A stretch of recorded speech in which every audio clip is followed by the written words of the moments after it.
Basically, this is a huge ship, and 10 meters in width and about 20 meters in length. I'm just not sure. That's just an estimate from what I remember. But it was huge. I mean, it was big, man.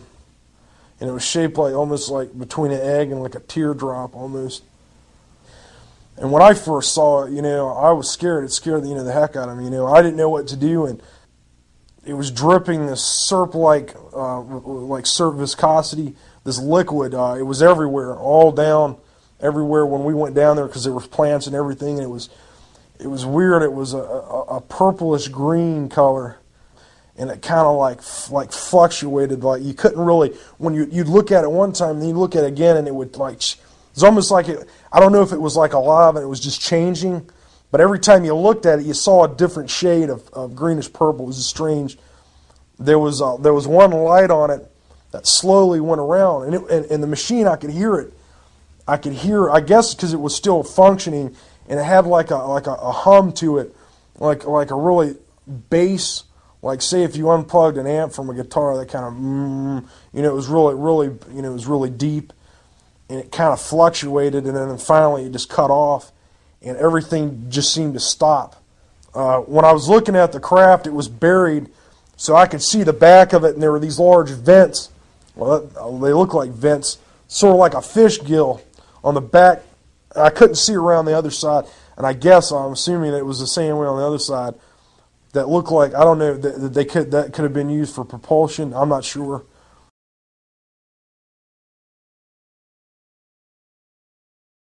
In Stinger school, they teach you about all different kinds of aircraft and stuff like that. And I knew a lot of aircraft anyway, because I like reading about aircraft and data and that stuff. And well, essentially, when I saw it, I'm like, man, this is nothing that I know of. When I saw the aircraft, it had been hit by something that had took it out.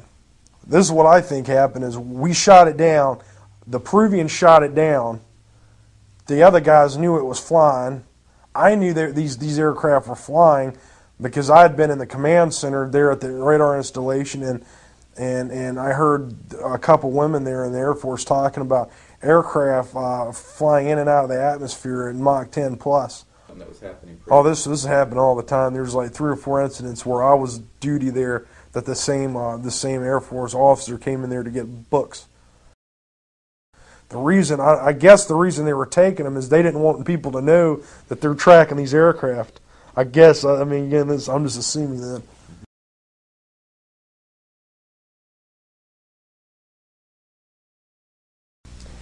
And this particular morning, when I went into the command post, I was met by the head of the command post, and he said that it's been a very exciting evening, that we've had UFOs in the, over the McGuire all night, and that one had apparently landed or possibly crashed at Fort Dix, and that when a military policeman came upon the alien, that he had pulled out a gun and shot them.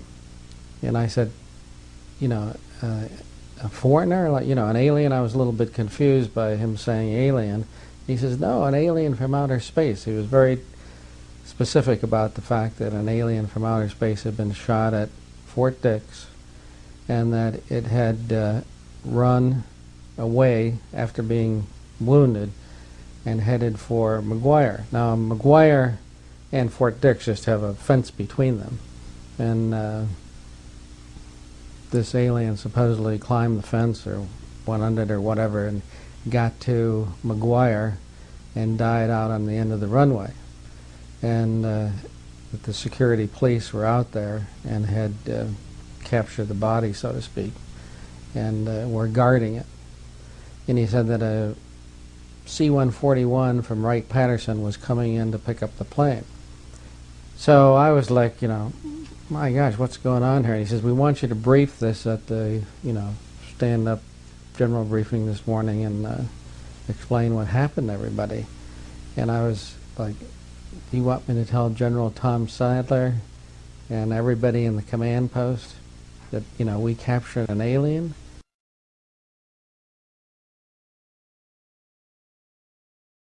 almost every day I went to the photo lab, because in your briefings you have, well, 4 screens, and you have to keep them all, you know, filled up with pretty pictures and so on. And there they indicated that they had taken pictures of something extraordinary. And I said, well, let me see them. And the sergeant was handing it to me, and his master sergeant says he can't see those. So all I know is that they had some pictures that I wasn't allowed to see. But normally, being the general's briefer, I had never been, you know, stopped from seeing any pictures that they had previously. Now, one interesting thing is many of the key personnel on the base at that time who had a connection to this, with this, were quickly transferred from the wing commander on down.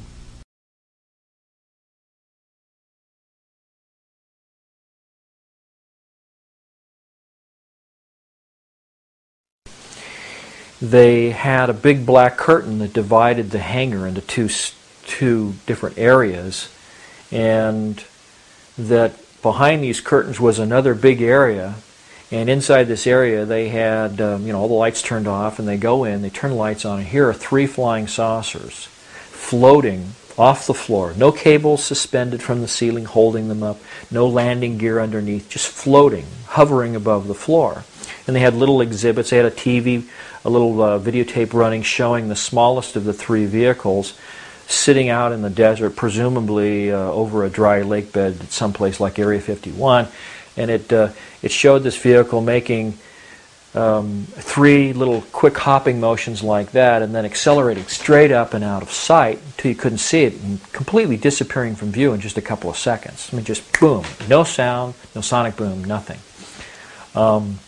They had a cutaway illustration, pretty much like the one I'll show you in a little bit, that showed what the internal components of this vehicle were, and they had some of the panels taken off so you could actually look in and see oxygen tanks and a little robotic arm that could extend out from the side of the vehicle for collecting samples and things. So obviously, this is a vehicle that not only is capable of flying around through the atmosphere, but it's also capable of going out to space and collecting samples. And it's using a type of propulsion system that doesn't make any noise. As far as he could see, it had no moving parts, and didn't have any exhaust gases or fuel to be expended. It was just there, hovering. Well, the synthetic vision system that's on the AR, what they called the Alien Reproduction Vehicle, it was also nicknamed the Flux Liner. This anti-gravity propulsion system, this flying saucer, one of 3 that were in this hangar at Norton Air Force Base. This synthetic vision system uses the same kind of technology as the gun slaving system that they have in the Apache helicopter, except in this case you have 2 cameras, and it picks any pair of the cameras in that pattern of 6 that are around the circumference, including the one on the top. Whichever pair most closely matches the orientation of the pilot's head. This shows the cutaway. You can see the 4 ejection seats. Actually, there are 2 facing us, but there are also 2 that are sort of facing away from us on the other side of that central column.